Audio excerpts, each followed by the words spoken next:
that's seen as fostering food transformations in Africa. So it's currently happening in South Africa, in West Africa, and in Kenya. We have been collecting data about seeds in Ghana from the Greater Accra region to about 200 kilometers off of the coast of Ghana. And so some of the seeds that we've gathered, they are in Accra, Kumasi, Tamale, Kpong, Takoradi, and over even into the rural areas of the country. So what we did was to bring around various seed actors or people who are doing innovative initiatives to promote the sustainability of the food systems in Ghana.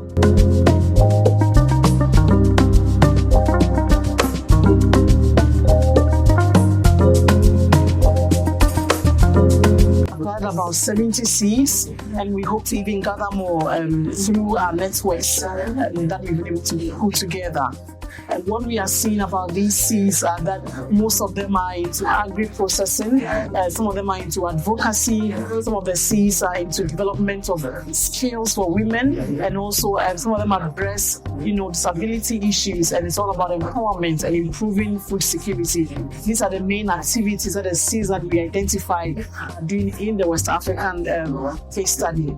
So we have brought everyone around for the workshop where we imagine how the future of the systems in Ghana should look like. Everybody comes together to draw the creative or imaginative future that we hope Ghana's food system becomes. About a future of a promised land, a land where there is food security, area where there is women empowerment, and there's inclusivity for everybody who is involved within the food system.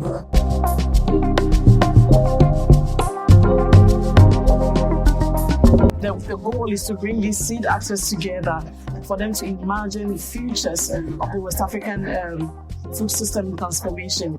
They often come from small things that are already lacking in the system. So it's what we refer to as pockets of the future in the present. So they're small little initiatives that are trying to do things in different ways that could kind of transform the world.